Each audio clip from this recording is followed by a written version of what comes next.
Today we're talking about 10 mistakes that I've made that I believe have hurt my career as a wedding photographer. Now, if you don't know me, my name's Josh. I've been shooting weddings for about 10 years or so, and I've been full-time since the end of 2019. And I've been spending some time recently kind of looking back over the past decade and just kind of evaluating what have I done right, what have I done wrong, what are some things I need to change moving forward to elevate my business to the next level. And as I've kind of embarked on this self-reflective journey over the last couple of months and looking back over my career, I've realized there's some pretty big mistakes that I've made, some things that I've done that have just held me back from reaching my full potential as a business, that have just kind of stunted my growth creatively, just a lot of things I have done wrong.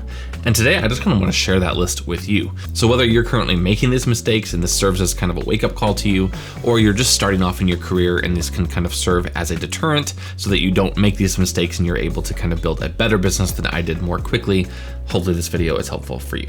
So the first mistake that I made in my career was not building good relationships with other vendors. Now, if you've ever photographed or filmed a wedding, or even just been to a wedding in general, I'm sure you've realized very quickly how many vendors are involved in the process of creating and executing a wedding day. Planners, florals, DJs, hair and makeup artists, coordinators, venue owners, stationery, dress designers. And one of the big mistakes that I know I've made has been kind of walking into the wedding day, doing my thing as the photographer or as the videographer, and then kind of just leaving. Mostly just interacting with my couple, the clients that have booked me, and not really prioritizing vendor relationships. But here's the thing with vendor relationships, those relationships last well beyond the scope of the wedding day itself, because you'll probably end up working with one or many of those vendors time and time again. Building good relationships with those vendors will just help create a beautiful community of camaraderie, people who are hyping each other up, people who can support you, and make showing up to work a wedding so much more fun because you know the people who are going to be there in addition to the couple. It creates such a better work environment. It just makes the entire process so much more fun. And as a bonus, it can also bring in some great referrals. It's far too easy to just show up to a wedding, do your job, and leave, and forget that there's an entire team of people who've helped make this day possible, who've helped you do your job better, who you can build amazing relationships with that will far transcend the scope of just this one wedding day. The second mistake that I made that I feel like has really hurt my career is that I relied way too heavily on word of mouth referrals. It's really easy in a service-based industry like wedding photography, wedding filmmaking, where you're spending a lot of one-on-one personal time with your clients to feel like just their word of mouth referral of you is really all you need. And when you first start out, word of mouth is really all you have. No one knows what you're doing. No one has seen your portfolio. You're not in front of many people. And so all you do is you shoot a wedding for a friend. That friend tells a couple of their friends. Each of those friends tell a few of their friends. And that effect just compounds. And that's fantastic for just kind of getting some exposure out there, getting some work under your belt. But long term, you really need a marketing strategy, or else you're only going to stay within the small confines of those people and their friends. Creating a powerful and compelling website with great SEO, working on your social media strategy, applying to get featured in publications that are going to get your work out to people who've never seen your work before, or even running ads to make sure that your work shows up in front of specific types of people. All of these things are never going to happen just by word of mouth. Now, can you run a fantastic business just based off word of mouth referrals? 100%. But I think if you're sleeping on your website, socials, SEO, running ads, features, all that kind of stuff, you're really, really missing out. And this is something I've definitely realized over the last couple of years. The third mistake that I've made is being too rigid with my packages. Now, if you're anything like me, you spend a lot of time developing all the different packages that you have, all the different services that you're willing to offer as a creator, building out your pricing guides and PDFs and all that so you can send those to couples when they inquire. But my issue is that I would basically create a wall around that pricing guide and not allow couples to suggest anything different than what was in that pricing guide. I'd have couples reach out and say, hey, do you offer X, Y, or Z?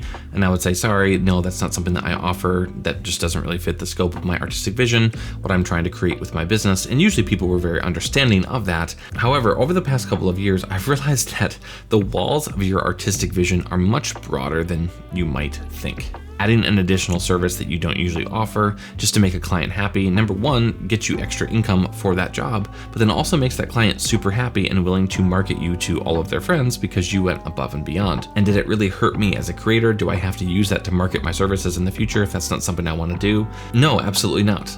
All I'm doing by turning that away is literally leaving money on the table and dampening any hype and marketing that might come from an otherwise very, very happy couple. Now, obviously, be true to your artistic vision, and if there's something someone's asking you to do that's just completely beyond the scope of what you're trying to offer for your business, for sure say no to that. But I've been finding that the walls of my artistic vision are a lot broader than I might actually realize, and saying yes to something because it'll make my client happy and bring in a little bit of additional income is not a bad thing at all. The fourth mistake that I've made is treating my couples like my only clients on the wedding day. Now, obviously, at the end of the day, the couple who's paying me to shoot their wedding is my ultimate client, and most of my creative energy should be directed towards them. However, one of the things I definitely haven't realized and utilized until the last couple of years is that there are a lot of potential and even unseen clients at a wedding day that can be incredibly beneficial to your business and to your career.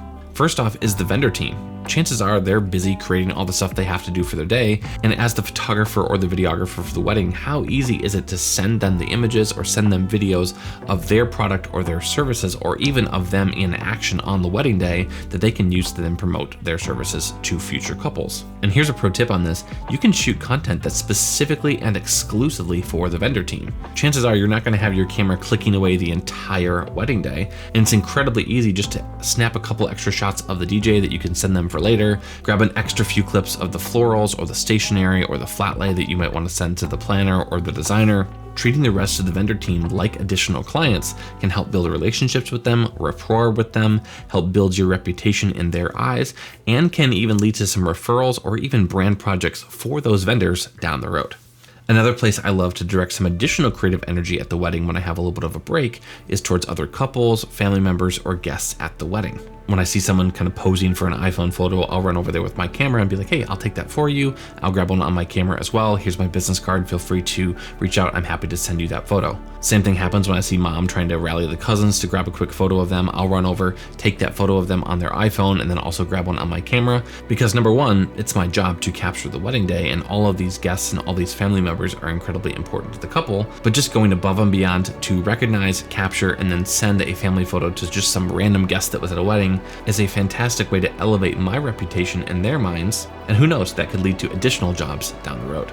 The fifth mistake that I've made is not investing in consistent education. It is way more easy than I would like to admit to creatively plateau, and I definitely felt the effects of this in my own life. Not investing in consistent education year over year definitely stunted some of my growth creatively. I wasn't networking with other creators. I wasn't stretching and expanding my own skill set. I was just basically in the rhythm of just creation, delivery, creation, delivery, creation, delivery for weddings. But it is so important to invest in quality education that consistently pushes you to grow and expand and even think of things differently than you might have thought before. Taking courses allows you to learn new techniques and new styles. Going to retreats allows you to capture content in different locations and network with industry peers. Being involved in group discussions allows you to open your mind to new ideas and new concepts and new ways of doing things. And so investing in education and doing that consistently is incredibly important. Speaking of industry peers, the sixth mistake that I've made in my business was limiting my interactions and relationships with other photographers and other videographers. In this line of work, you are oftentimes in an office like this, working at your desk for the majority of the week, unless you're out shooting a wedding. And even when you are shooting a wedding, while you're working with an amazing vendor team of planners and coordinators, DJs, florists, all that kind of stuff, you're not actually connecting with your industry peers because they're off shooting a different wedding. It's incredibly easy to feel isolated creatively, and then when you get on social media and see what other people are posting, then to have imposter syndrome and comparison between you and them. And one of the best ways to combat that is to actually connect with those creators on a consistent basis.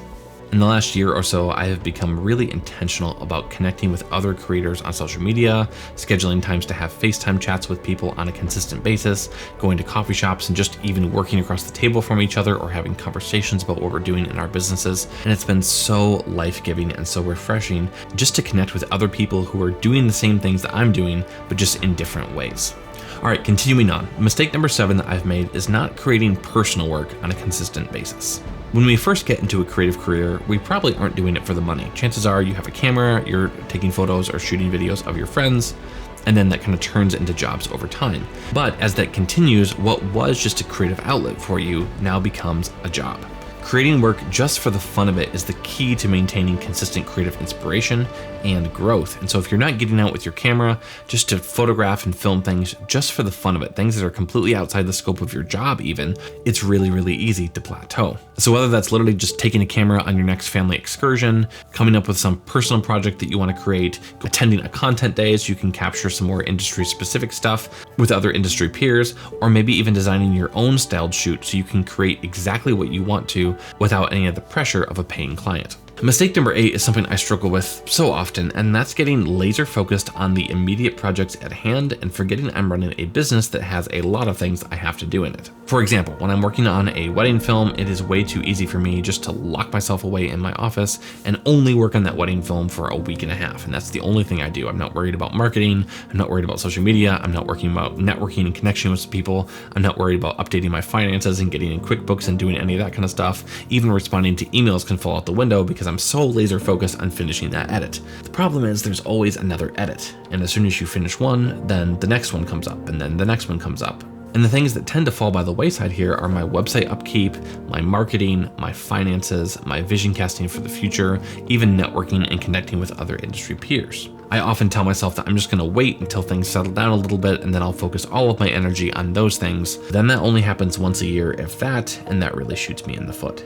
For instance, a couple years ago, I had so many editing projects on my radar that I just completely stopped doing any sort of marketing, social media promotions, etc. And I was like, well, I have all these jobs. That's fantastic. I don't need to market. But then the next year I had almost no inquiries because I hadn't been marketing. And so you can't forget that this is a job and there's a lot of little things that go into making sure that you can keep this job going. And it's not just the edit, it's also the finances and the website upkeep and the marketing and all those little things that go into the business. I'm preaching to myself hardcore here because I need to remember this today because there's a bunch of little things I need to get on and I haven't done that. And yeah, this is a good reminder for me too. And that leads me right into my 9th mistake, which is not outsourcing the things I don't like, don't enjoy, or just don't have time to do. It is way too easy for me to just try to do everything myself and to just like pound my way through everything I have to do. Problem is, I just don't have the capacity or even the skill to do everything really, really well. Over the past few years, I have really learned the lesson of doing the things that only I can do and trying to outsource the rest of those things. So whether that's website design, copywriting, taxes, even some of my editing, I've been able to offload those things to other people so that I can focus on the things that only I can do in my business. Now, obviously, this takes some self-awareness because you have to kind of step back and recognize, hey, what is it that I just genuinely don't have time to do? What is it that I'm not good at doing? Or what is it that I just really don't want to do and want to offload to somebody else? And so you really have to take a step back from the business to recognize these things. But when you do, it is so freeing because it gives you so much more time to focus on the things that, number one, you genuinely want to do, but also the things that only you can do in your business. And the 10th mistake that I have made in my career that I will probably continue making for the rest of my career is forgetting that this is a journey and not a destination. I remember being out on the Oregon coast for this beautiful multi-day wedding a few months ago. And while I was out there, I was scrolling on Instagram looking at some other videographers' work from Iceland or Bali or some crazy exotic location. I was like, man, I hope someday I get to do that kind of stuff. And as I was thinking those thoughts, someone DM'd me in response to one of my stories I had posted from the Oregon coast and said, dude, you are like living my dream life. This is goals for me.